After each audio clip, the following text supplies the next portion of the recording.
6 मई है और दिन मंगलवार का है। बिहार में सिपाहियों का तबादला हो गया है। 2010 बैच से लेकर 2015 बैच तक पूरे बिहार में सिपाहियों में उथल पुथल हो गया है। आखिरकार 1991 बैच के आईपीएस पदाधिकारी विनय कुमार जब से बिहार में ये डीजीपी बने हैं, 20 बरस 16 बरस से जमे हुए सिपाही जिनका रेंज से तबादला नहीं हो पा रहा था, करीब मेरे हिसाब से आधे दर्जन डीजीपी बदल गए, लेकिन सिपाहियों का तबादला नहीं हो पा रहा था। मैंने डीजीपी साहब से बात भी किया था, तो डीजीपी साहब ने कहा था कि नियमानुकूल सॉफ्टवेयर के माध्यम से तबादला किया जाएगा। मेरे हिसाब से कुछ दिन होते होंगे, मुझे पुलिस हेडक्वार्टर मैंने उनसे बात किया था और 1 तारीख को कल बैठक हुई, सोमवार को, आज 6 मई है, 5 मई को भी बैठक हुई, इससे पहले भी बैठक हुई, 2 बार महत्वपूर्ण बैठक हुई इसी पुलिसकर्मी के तबादले को लेकर। अब बचे हैं जमादार, बचे हैं पुलिस इंस्पेक्टर और कई भ्रष्ट डीएसपी जिनकी चर्चा होती है। नीतीश कुमार जी, ऐसे एसडीओ पर ध्यान दीजिए जो खुलेआम जिनका काम कर रहे हैं, बोलते हैं मैं फलाना उप मुख्यमंत्री का आदमी हूं। 3 साल नहीं 4 साल से ऊपर एसडीओ का हो गया है।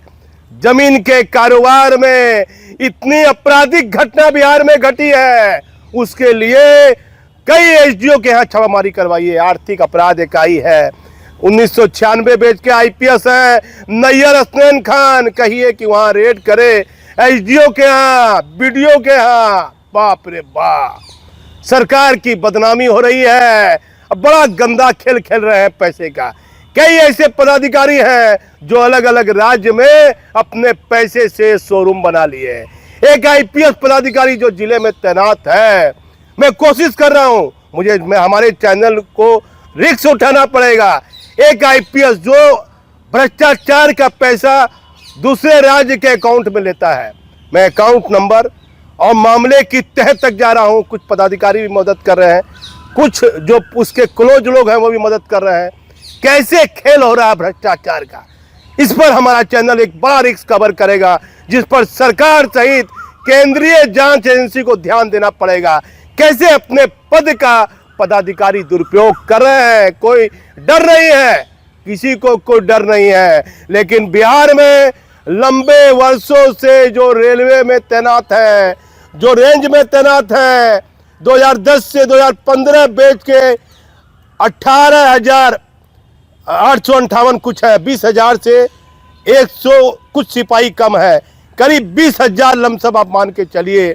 पुलिस कर्मियों का तबादला पुलिस हेडक्वार्टर ने अभी कुछ देर पहले, कल ऑर्डर निकला है, लेकिन दस्तखत आज ही हुआ होगा, कल शाम में दस्तखत हुआ होगा, लेकिन आदेश की कॉपी हमारे पास नहीं आई थी। कुछ 1 घंटा पहले आदेश की कॉपी हमारे पास आई है। इस समय दोपहर के 2 बज रहे हैं, लेकिन डीजीपी साहब ध्यान दीजिए, कई पुलिस इंस्पेक्टर जो हेडक्वार्टर नहीं छोड़ना चाहते हैं, कई ऐसे पदाधिकारी हैं जो पुलिस हेडक्वार्टर में, कोई एडीजी का करीबी है, कोई आईजी का करीबी है, कोई डीआईजी का करीबी है, उन्हें भी हटाइए। पावर का गलत इस्तेमाल पदाधिकारी ना करे। तो ये विनय गुप्ता की काफी लोग आक्रोश में हैं। भागलपुर के नौगछिया पुलिस जिला में महिला एसपी है, उसका विरोध भी किया जा रहा है, लेकिन मैं मामले की तह तक गया। वह महिला आईपीएस पदाधिकारी है, प्रेरणा कुमारी नाम उसका है, कोई शिकायत नहीं है। मैंने कोशिश की कि तह तक जानता हूं, इनके पति भी कहीं एसपी हैं, हमको कोई पदाधिकारी कहा, लेकिन मैंने कोशिश की तह तक गई है। गया में भी थे, तो गया में भी हमारे कई पदाधिकारी हैं, भागलपुर में रहे हैं, आशीष भारती थे, वहाँ भी डीआईजी है बेगूसराय में, इनकी शिकायत नहीं है प्रेरणा कुमारी की। नौगछिया पुलिस जिला में अभी एसपी है, वहाँ एक हत्या हो गई है, लेकिन वहाँ के डीएसपी चर्चा में है, वहाँ कुछ पुलिस इंस्पेक्टर चर्चा में है। इससे पहले एक आईपीएस पदाधिकारी थे जिसे सरकार ने हटाया, वो भी चर्चा में थे। तो वर्तमान डीजीपी सहित सरकार के जिम्मेदार पदाधिकारी को ध्यान देना होगा। चुनाव का समय है, भ्रष्टाचार में लिप्त पदाधिकारी को फील्ड से हटाया जाए। जिस पर 4-5 आरोप है, गंभीर आरोप है, वैसे पदाधिकारी से चुनाव आयोग भी चुनाव का कार्य ना ले। इतना बड़ा चुनाव होता है, चुनाव अधिकारी नियम बना दे कि इन पर गंभीर आरोप लग चुका है, क्या फील्ड में रखेंगे भाई? ऐसे पदाधिकारी को हटाइए फील्ड से, इंस्पेक्टर दरोगा कोई रहे उसको हटा देना चाहिए। लेकिन कहां ऐसा होता है? चुनाव आयोग को ध्यान देना होगा। लेकिन वर्तमान डीजीपी विनय कुमार की दिन रात की मेहनत रंग लाई है और लंबे वर्षों से तैनात पुलिस कर्मी का हस्तांतरण पुलिस हेडक्वार्टर ने कर दिया है। 5 मई का दस्तखत है, लेकिन 1 घंटा पहले लेटर व्हाट्सएप पर वायरल होने लगा। अब हमारे चैनल पर बने रहिए। मैं भागलपुर से दीपक नौरंगी। बिहार में करीब 18,858 पुलिसकर्मियों का पूरे बिहार में हुआ तबादला। 2010 बैच से लेकर 2015 बैच तक के सिपाही का तबादला पुलिस मुख्यालय ने कर दिया। चुनाव आयोग ध्यान दे, दागदार पुलिस पदाधिकारी एवं प्रशासनिक पदाधिकारी को फील्ड से हटाएं। डीजीपी साहब, पुलिस हेडक्वार्टर्स में कई वर्षों से जमे पुलिस इंस्पेक्टर को भी फील्ड में भेजिए। बहुत जल्दी हमारा चैनल एक ऐसा खुलासा करेगा जिससे कि हम प्रमाण के साथ आपको देंगे जानकारी। 1991 बैच के आईपीएस विनय कुमार ने पुलिस कर्मियों के तबादले को सही समय पर किया। मुख्यमंत्री जी लंबे वर्षों से जेम भ्रष्ट एसडीओ और डीएसपी को फील्ड से हटाएं। बिहार में एक आईपीएस जो जिले में तैनात है कर रहे हैं भ्रष्टाचार का कार्य। कुछ बड़ा खुलासा जल्द।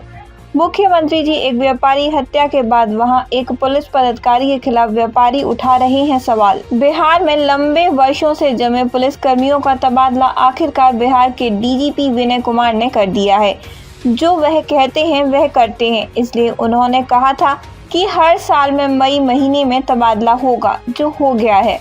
डीजीपी साहब, कई ऐसे पुलिस इंस्पेक्टर हैं जो पुलिस मुख्यालय में कई वर्षों से जमे हैं और पुलिस मुख्यालय का मोह उनसे नहीं छूट रहा है।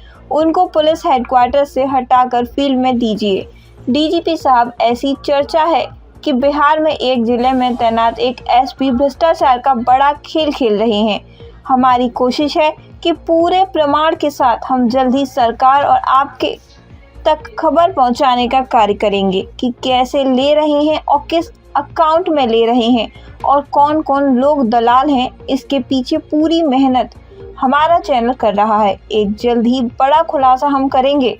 बिहार के डीजीपी साहब ने पुलिसकर्मियों के तबादले को सही समय पर करके पुलिसकर्मियों के प्रति अपनी एक सहानुभूति ले ली है। लेकिन डीजीपी साहब, पुलिसकर्मियों के और कुछ वेलफेयर का कार्य होना चाहिए जिससे कि पुलिसकर्मियों को किसी प्रकार की कोई परेशानी न हो। डीजीपी साहब, लगातार कई जिले में तैनात अकाउंटेंट और लिपिक के द्वारा व्हाट्सएप किए जा रहा है कि उनके कई वर्षों से तबादला नहीं हुआ है। डीजीपी और सरकार को भी प्रधान लिपिक और अकाउंटेंट के मामले में भी ध्यान देना चाहिए। वह एक ही रेंज में 15 से 16 वर्ष से जमे हैं, तो सीनियर एसपी या एसपी के यहाँ जो तैनात अकाउंट और लिपिक रहते हैं, क्योंकि सारा लेन देन का कार्य ही अकाउंटेंट और प्रधान लिपि के ऑफिस से होता है और वहाँ भ्रष्टाचार की शिकायतें भी बहुत रहती हैं, इसलिए नियम के अनुकूल उनका भी तबादला कर दीजिए। मुख्यमंत्री जी, यह मालूम कीजिए कि कौन एक एसडीओ जो कोई बड़ा भ्रष्टाचार का कार्य करता है तो सीधे व्हाट्सएप कॉल पर कहता है कि मैं उप मुख्यमंत्री का आदमी हूँ। उसे एसडीओ की संपत्ति का मालूम कीजिए कि कितनी नाजायज संपत्ति भ्रष्टाचार से उसने जमा की है और किस किस राज्य में उसकी संपत्ति है, क्योंकि अभी भी फील्ड में तैनात है। अपने समय से अधिक कार्यकाल उनका हो गया है, लेकिन सरकार का ध्यान उसे एसडीओ पर क्यों नहीं जा रहा है? क्या सच में वह एसडीओ उप मुख्यमंत्री का करीबी है? मुख्यमंत्री जी, चुनाव का समय है, ऐसे लंबे वर्षों से फील्ड में जमे डीएसपी को भी तबादला किया जाना चाहिए। डीजीपी साहब, नौखिया पुलिस जिला में एक किराना व्यवसाय विनय गुप्ता की हत्या हुई है, उसको लेकर पुलिस की काफी बदनामी देखी जा रही है। चैम्बर ऑफ कॉमर्स ने भी विरोध किया है, कल बाजार बंद भी किया गया था, वहां पर भी एक महिला एसपी पर भी पदाधिकारी सवाल उठा रहे हैं, लेकिन महिला एसपी की साफ छवि मानी जा रही है। समाचार पत्र में अनेक तरह की खबर प्रकाशित हो रही हैं। इस पर सरकार सहित पुलिस हेडक्वार्टर्स को ध्यान देना चाहिए। एक बड़ा खुलासा जल्दी हमारा चैनल करेगा। आप हमारे चैनल पर बने रहें।